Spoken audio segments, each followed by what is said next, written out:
Nous avons une approche globale dans l'esprit Fauchon, qui est essentiellement deux éléments. D'abord, le choix des ingrédients, et deuxièmement, la créativité de Fauchon. Le fait d'essayer de toujours surprendre le consommateur, le stimuler, l'inspirer. Ce sont autour de ces deux éléments qu'il y a une patte, une touche Fauchon.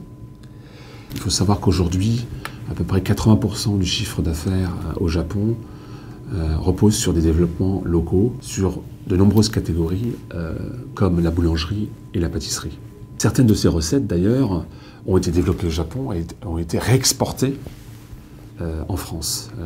Une des raisons pour lesquelles nous faisons beaucoup de développements locaux au Japon, c'est justement pour contourner ces différences de législation entre l'Union européenne et le Japon. On peut partir des mêmes recettes, mais on est obligé d'adapter les produits au Japon. C'est pour ça qu'on ne les importe pas, mais on préfère les développer et les adapter directement, localement, et les fabriquer sur place. Alors évidemment, les consommateurs japonais sont très différents des consommateurs français ou occidentaux. Je vois deux éléments principaux. Le premier, c'est le rapport à la qualité. Il y a une tolérance zéro en matière de qualité de façon générale, à la fois au niveau du consommateur et de la distribution japonaise.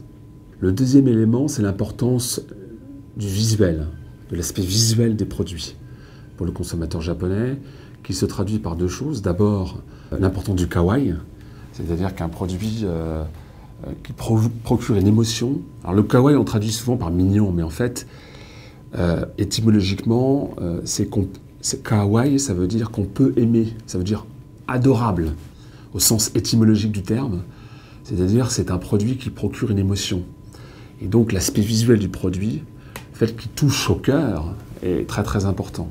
Quand vous entendez kawaii, vous savez déjà, vous avez fait la moitié du chemin. La consommatrice va acheter le produit. Voilà, je crois que cet aspect est très important. Et le deuxième aspect, c'est l'importance du packaging.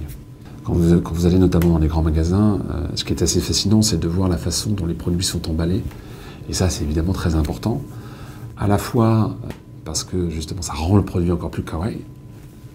Et aussi, pour une autre raison, c'est que vous avez évidemment une part de la consommation qui est orientée sur le cadeau. Et donc le packaging est un élément très important quand on fait un cadeau. Je crois qu'une des données fondamentales, c'est que vous êtes sur un marché avec une forte aversion au risque.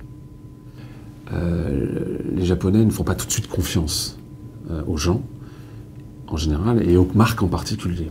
Donc en fait, quand vous cherchez à vous implanter sur le marché japonais, il faut partir du principe que ça va prendre beaucoup de temps. Il faut s'engager sur le long terme quand on s'attaque au marché japonais en se disant que ça va prendre un certain temps, que les choses ne se font pas du jour au lendemain, notamment en raison de cette forte aversion au risque.